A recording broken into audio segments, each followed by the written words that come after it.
Assalamualaikum warahmatullahi wabarakatuh. Salam wabarakatuh.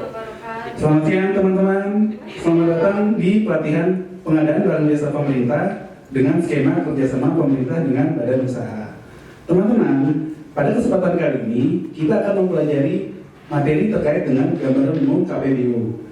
Perkenalkan, saya selaku fasilitator teman-teman, nama saya Budi Walaksono atau saya biasa dipanggil Bowi. Jadi teman-teman nanti bisa manggil saya Mas Bowi saja ya. Saya saat ini merupakan Widya Iswara ahli pertama di Pusidar PBJ LKPP. Nah, saya ingin memulai pembelajaran ini dengan sebuah quote dari Winston Churchill. Ada yang tahu nggak teman-teman Winston Churchill itu siapa? Perdana Menteri Inggris. Perdana Menteri Inggris, betul sekali, pada era Perang Dunia Kedua ya. Quote dia adalah sebagai berikut: Success is not final, failure is not fatal. It's the courage to continue that counts. Jadi teman-teman, kita dalam hidup harus pantang menyerah ya teman-teman. Jangan pernah kita merasa kegagalan itu adalah segalanya dan juga kesuksesan adalah segalanya. Karena yang namanya hidup itu adalah selalu berputar. Maka dari situ kita juga harus pantang menyerah dalam hidup. Nah teman-teman, saya ingin menjelaskan nih, kenapa sih kita belajar pada sesi kali ini. Tentunya kita ingin ada tujuan pembelajaran dan indikator belajar yang nanti teman-teman harapannya bisa tercapai ya. Jadi dalam materi ini kami akan membekali teman-teman sehingga teman-teman akan mampu menjelaskan terkait dengan satu, gambaran umum KPBU. Terus kemudian teman-teman akan menjelaskan terkait gambaran umum pengadaan dalam KPBU, kemudian pengadaan badan usaha penyiapan, badan usaha pelaksana, dan juga ketika kita ingin melakukan pengadaan badan usaha pelaksana dengan skema panel badan usaha di dalam proyek KPBU. Nah, pada kesempatan kali ini teman-teman akan mempelajari materi satu ya teman-teman, yaitu gambaran umum KPBU. Yang mana pada sesi ini kita akan belajar dulu terkait dengan pengantaran KPBU, latar belakang dan urgensi kenapa sih ada namanya proyek KPBU. Kemudian kita akan sedikit berdiskusi ya terkait dengan hubungan dan perbedaan KPBU dengan PBJP yang biasa teman-teman lakukan setiap hari. Nah, sebelum kita masuk ke materi, ada yang mau ditanya nggak nih teman-teman? Silakan. Izin. Oke, silakan Mas. Kenapa KPBU mesti dilakukan? Nah, pertanyaannya bagus banget ya teman Mas. Dengan Mas siapa? Aji. Oke, Mas Haji. Saya berikan 100 buat Mas Haji. Ya, boleh nanya 100 ya. Oke, jadi pertanyaan sangat bagus ya. Kenapa sih ada proyek KPBU? Nah, saya ingin menjelaskan itu. Jawabannya ada di slide selanjutnya yang ingin saya jelaskan. Jadi teman-teman, yang namanya suatu proyek infrastruktur itu tentunya kan sangat diperlukan ya teman-teman ya.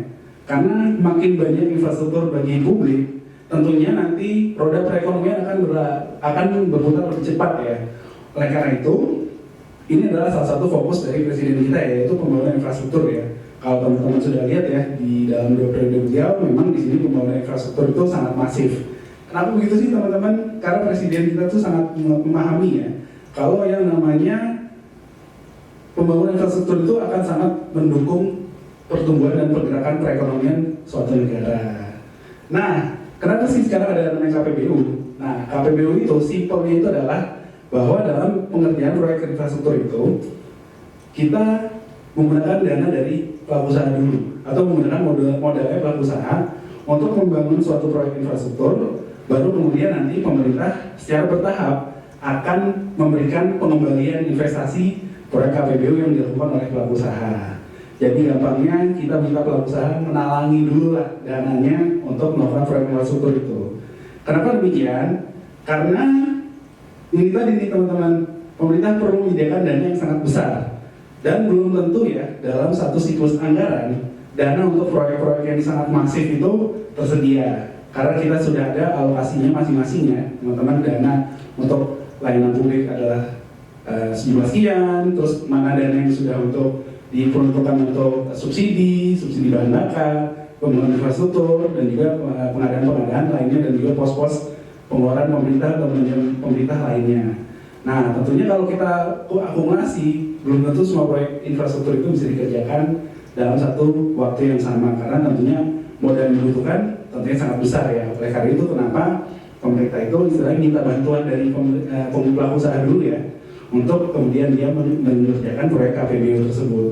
Tujuannya adalah supaya percepatan infrastruktur itu dapat terlaksana dengan baik. Karena kan nggak mungkin ya kalau misalnya kita mau mengadakan infrastruktur terus mandek gara-gara belum ada dananya ya. Jadi kira-kira seperti itu teman-teman untuk menjawab pertanyaan Mas Aji. Nah, jadi kata kuncinya dalam KPBU itu adalah pembangunan infrastruktur. Nah, kalau dari definisi yang saya berikan, selanjutnya saya mau ngasih tugas nih ke teman-teman. Kita bikin kuis aja dulu ya teman-teman ya. Nah, saya minta teman-teman berikan contoh dari proyek KPBU dan diskusikan dengan rekan dalam satu kelas. Silakan Mas Aji, kemudian nanti silakan nanti tulis di dalam papan tulis ya. Silakan Mas Aji tulis, selanjutnya nanti mbaknya dan juga mbaknya. Silakan nanti menulis contoh saja proyek KPBU. Oke, Mas Aji nulis KRL komuter lain. Selanjutnya, silakan Mbak. Mau nulis apa?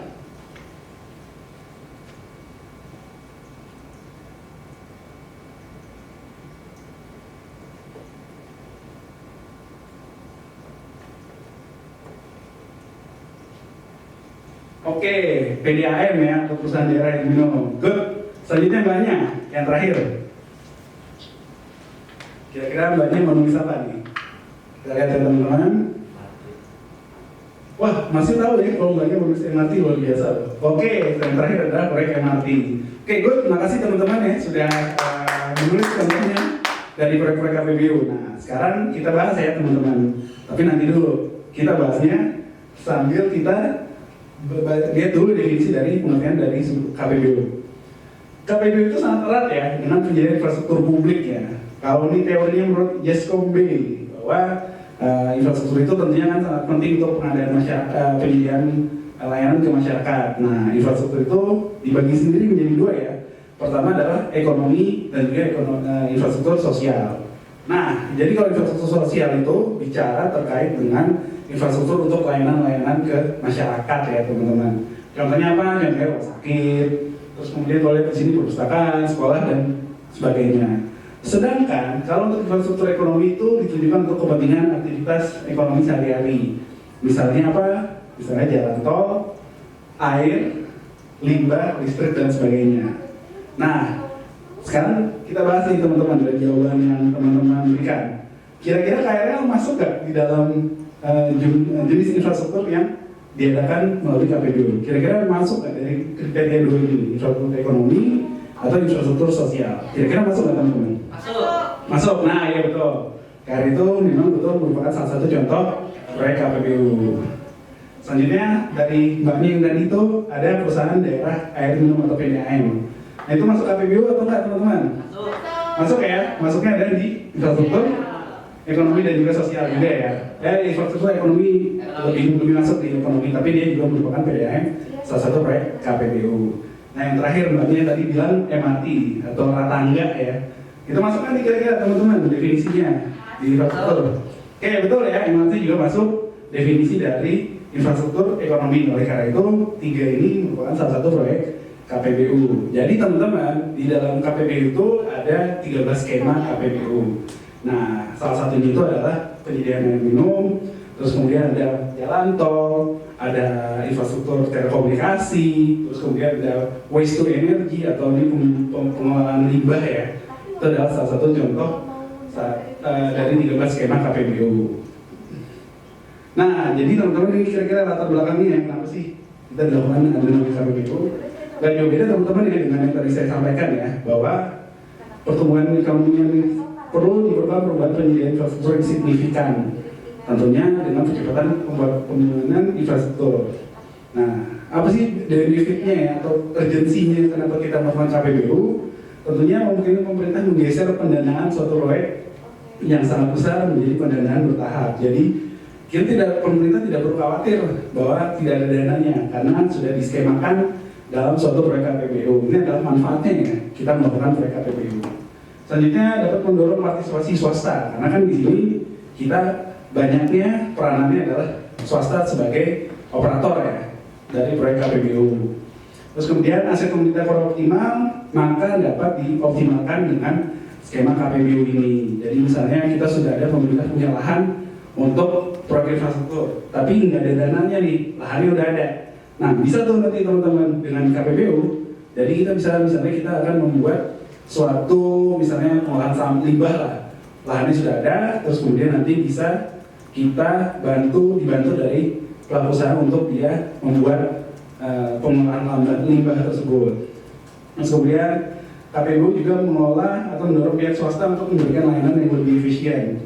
Karena di sini full support dari pemerintah untuk dia menjalankan proyek KPBU tersebut serta mengandalkan analisis yang menyeluruh. Karena di sini dalam pembuatan proyek KPBU tentunya ada hitung-hitungannya atau feasibility study untuk kemudian nanti proyek tersebut kira-kira layak untuk digarap oleh pemerintah untuk menjadi suatu proyek KPBU. Nah, terus apa sih sekarang hubungannya KPBU dan pemerintah, pengadaan barang jasa pemerintah ya? Jadi, pengadaan barang jasa pemerintah itu adalah salah satu bagian dari proses KPBU. Karena di sini kita tentunya akan mengadakan apa? Mengadakan itu adalah badan usaha badan usaha pelaksana maupun badan usaha penyiapan proyek KPBU. Nah, jadi kurang lebih mekanismenya KPBU itu mirip-mirip ya. Jadi kalau bisa kita gambarkan, yang namanya pengadaan barang jasa pemerintah itu ada di tengah dalam proses KPBU. Karena di awal itu nanti ada proses perencanaan proyek KPBU-nya, terus ada proyek transaksi atau dalam hal ini ada yang namanya skema pengadaan badan usahanya maupun pelaksana maupun perencana hingga nanti sampai serah terima proyeknya dengan pelaku usaha ketika nanti masa operasinya sudah selesai ya. Karena kalau KPBU itu biasanya kita bicara proyek 20-30 tahun. Kayak contohnya jalan tol itu kan dia konsesinya kan 20-30 tahun untuk dia menjadi operator proyek jalan tol tersebut. Nah ini teman-teman ya. Jadi kapan sih ada suatu namanya pengadaan atau infrastruktur itu menggunakan KPBU, kapan enggak? Nah ini kira-kira ada definisinya ya. Ketika dia tidak cocok menggunakan KPBU ketika proyek itu memerlukan penanganan yang sangat cepat. Karena kalau KPBU itu biasanya lama teman-teman ya, bisa 1 atau 2 tahun ya sebelum dia masuk ke tahap pengadaan.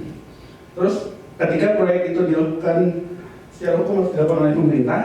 Nah untuk itu tidak bisa dilakukan suatu proyek infrastruktur dengan skema KPBU. Yang ketiga, di mana suatu proyek memiliki risiko kerahasiaan yang sangat tinggi. Jadi kalau misalnya proyek itu memiliki kerahasiaan yang sangat tinggi, misalnya proyek strategis yang dilakukan oleh Kemenhan misalnya, itu nggak bisa dilakukan oleh KPBU. Kemudian ketika pemerintah sangat lebih mampu mengelola risiko yang mungkin terjadi. Jadi ini adalah definisinya kapan sih sebenarnya KPBU itu dilakukan dan lebih cocok dia lakukan KPBU itu ketika kapan. Nah, itu tadi kan saya menjelaskan ketika KPBU tidak cocok untuk dilaksanakan.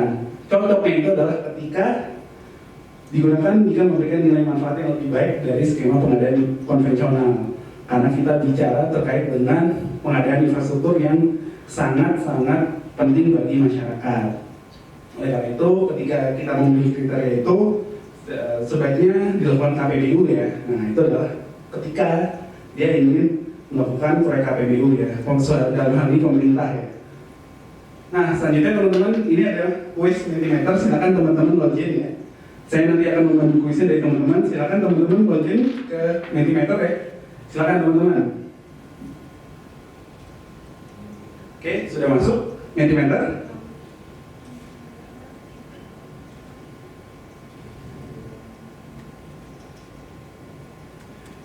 Saya sambil memandu kuisnya ya teman-teman ya.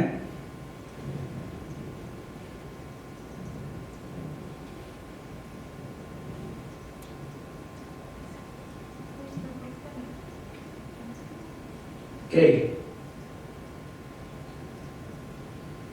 Sudah masuk? Kodenya Pak, izin Pak. Oke, kodenya ya. Nah ini sudah masuk nih. Kodenya adalah 69, 38, 97, dan 5. Jadi ada 2 pertanyaan yang nanti akan teman-teman jawab. Silakan nanti teman-teman jawab ketika kita, oke sudah ada 3 orang ya. Kita bisa mulai kuisnya ya teman-teman. Oke, 1, 2, 3. Nah, makin cepat makin bagus ya teman-teman. Silakan nih pertanyaan pertama. Infrastruktur ditunjukkan untuk kepentingan masyarakat seperti sekolah, rumah sakit, pemerintah merupakan infrastruktur apa nih teman-teman? Silakan jawab di HP ya, langsung di HP. Oke, teman-teman sudah, oke, bagus sekali, teman-teman sudah mampu ya, sosial. Betul ya, jawabannya adalah sosial. Tepuk tangan teman-teman. Kita lanjut soal yang kedua ya. Oke. Oke, soal yang kedua.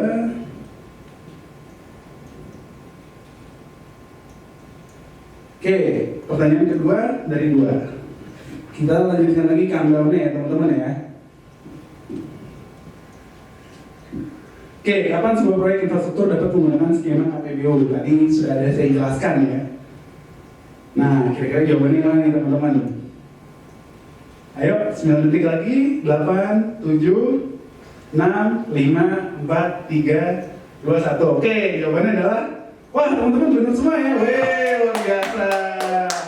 Nah, ini berarti pembelajaran saya bisa saya katakan berhasil nih, karena teman-teman berhasil menjawab pertanyaan dengan nilai 100% nih semuanya ya. Oke, baik, terima kasih teman-teman ya sudah hadir di dalam pemaparan saya. Mudah-mudahan apa yang sudah saya sampaikan itu dapat bermanfaat buat teman-teman semuanya. Saya ucapkan teman-teman good luck, karena teman-teman nanti setelah ini akan ada pembahasan lebih lanjut terkait dengan gambaran umum KPBU dengan fasilitator yang lain. Saya dengan ini mohon pamit. Assalamualaikum warahmatullahi wabarakatuh. Terima kasih teman-teman.